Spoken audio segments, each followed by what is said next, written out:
ओम गुरुब्रह्मा गुरुविष्णु गुरुदेव महेश्वर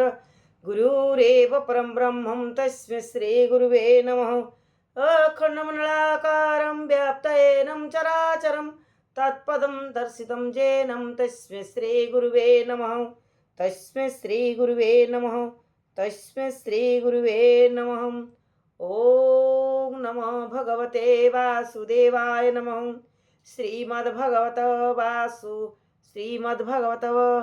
महापुराण दशम स्कंद एकादश अध्याय। ओम नमो भगवते वासुदेवाय नमो। गोविंद गोविंद गोविंद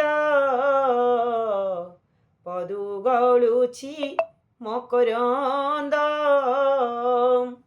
से मकरंद पान करी हेले तरिले ब्रजनारी से ब्रजनारी कपୟରେ मन मरहु निरंतरे ମୋ ମନ ନିରତରେ ରହୁ हा कृष्ण बोली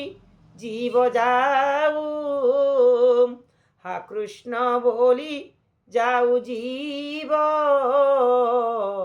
मते उद्धार वासुदेव। जामला अर्जुन मोक्षण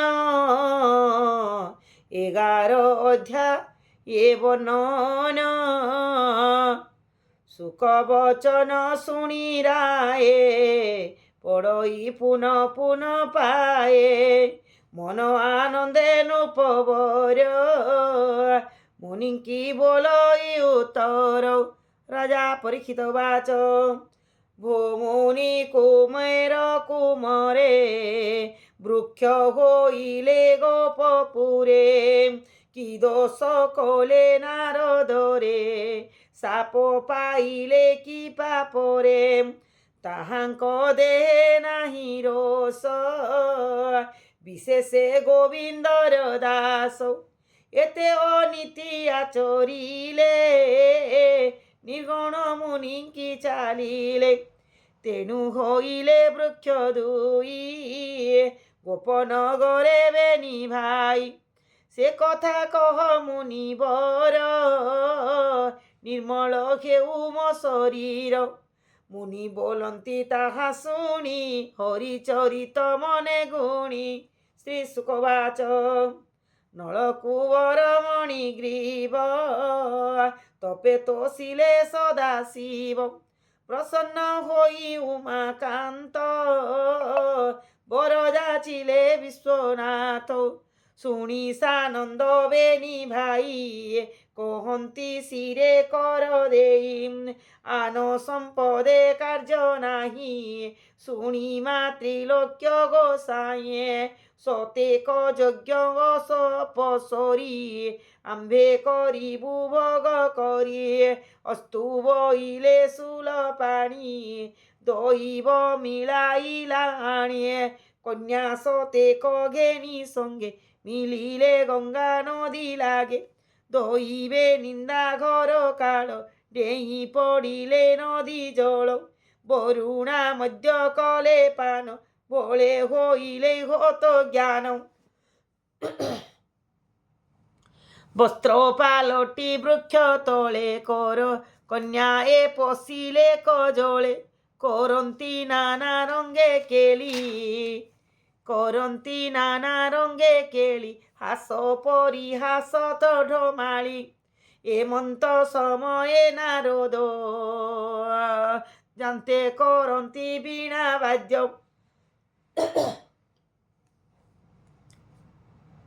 आश्रम नामे बदरिका तही कि जाउछन्ति एका हरि भकति हृदय ध्याई नाचन्ति बाई बीणा वाद्य भाई कन्या ए देखी मुनि बोरे वस्त्र पिंधिले उठी तीरे भये कंपन्ति थर हर न पुण कपे मुनि भर लुचन्ति बुधा माने पछे ନାରଦ ଦେଖନ୍ତି ପ୍ରତୀକ୍ଷେ ଜଳେ କ୍ରୀଡ଼ନ୍ତି ବେନି ଭାଇ ଦେଖିଲେ କନ୍ୟା ମାନ ନାହିଁ ଭଳେ ଚାହିଁଲେ ଦଶ ଦିଗେ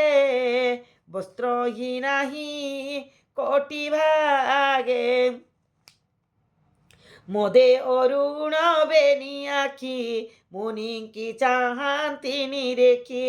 দেখি নারদ মুনিবর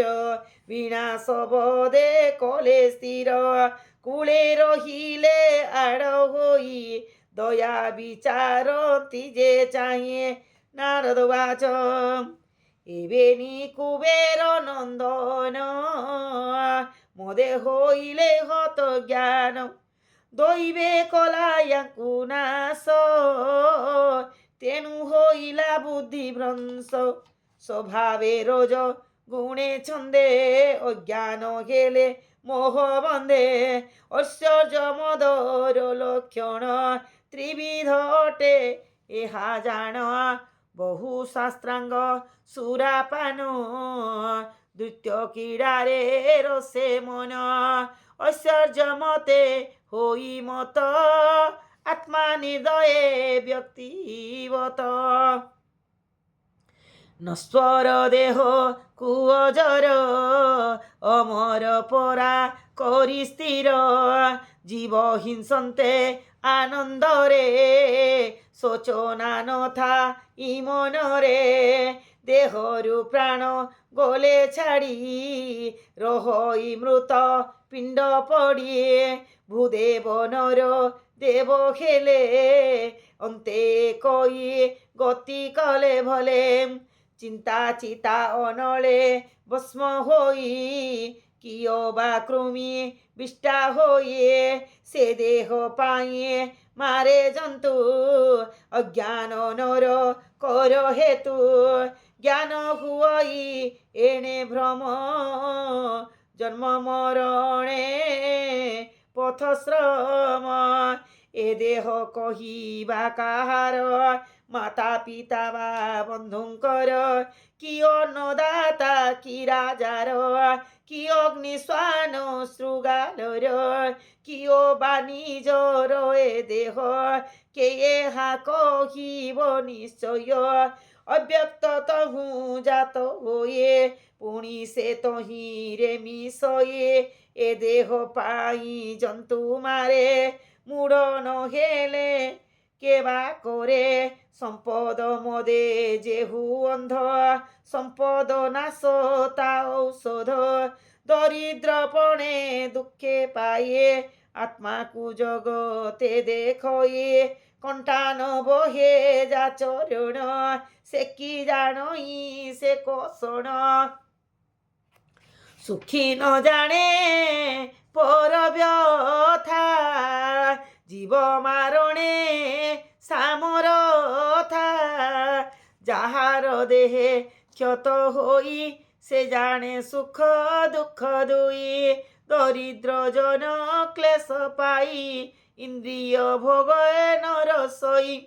ক্ষুধারে শুষ্কতা শরীর সে কাহু হিংসিব পর এণু দুঃখীর দুঃখীপণ পরম তপস্যা সমান হরি ভকত সাধুজন সঙ্গলোভ ই অকিঞ্চন সমমণই দুঃখে সুখে তাহাকু নারায়ণ রক্ষে এতে বিচারি মুনিবর চঞ্চল চিত্ত কলে স্থির বলন্তি দয়া ভাব চিতে নাশ এ জীবে এই মতে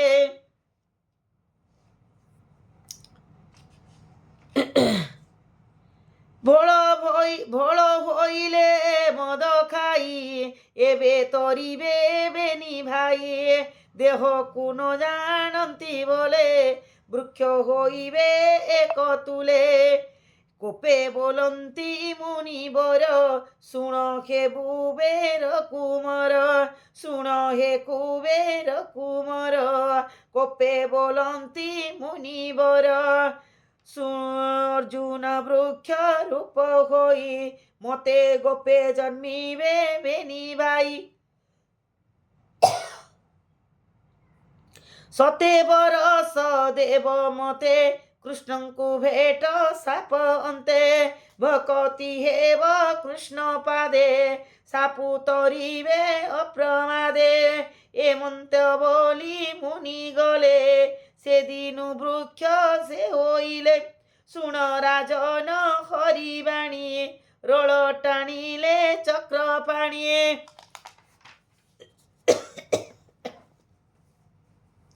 वृक्ष धोइले बेनी हस्त मने चिंतन्ति गोपीनाथ नारद वचन महर करिबा उचित व्यवहार दास बस्वल ब्रह्मराशि वृक्षंक मध्ये गले पशी रोलो लागन्ते बेनी वृक्षे गोविंद टाणी ले प्रतीक्षे उपुड़ी गला बेनी मूल पड़ी कंपिले पत्र डाल शबद मेघ घड़घड़ी पड़िला वृक्ष देश माड़ी देह लागन्ते भावग्राही बाहार हेले बेनी भाई रूपे की देवा पटांतर गंजंती शशि दिवाकर कृष्ण को देखी बेनी भाई चरणे सिरे देले नहीं चित्त निवेशी बेनी पादे बोलंती कंठ गद गदे कृष्ण परमानंद हरे परम पुरुष मुरारे लीलाए करी विश्व माया भक्त जन रे करु दया तोहर रूप गुण जेते आंबे ताबनी भूके मंते पृथ्वी आदि पंचभूत दश इंद्रिय आदि तत्व काल स्वभाव जन्म मृत्यु जीव परमात्मा हेतु भक्त जन विस्तारणे शरीर बहु तु कारणे तो नाम परम मंगल त्राही करिबा आदि मूल अष्टांग जोगे ध्यान घेनिए जहा चिंतन्ति ब्रह्मज्ञानिए नारद भेटिबार फले तोते देखिलु चर्म डोले चक्षु श्रवण वृद्धि शिर मन वचन बेनी कर तोहर पादे नित्य थाऊ तो नाम धरी दिन जाऊ अनेक जन्म तप करी तोते भेटिलु नर हरि तोर सेवक मित्रपणे खटिबु तोहर चरणे एमंते बेनी कर जोड़ी आज्ञा मागिले पाए पड़ी हसी बोलंती भावग्राही साधुंक संग फल एही नारद भेटिबार फलु हेले तरिले भव जलु मोहर पादे जग जार ध्यान मो नाम करंती गायन परे करंती दयाचित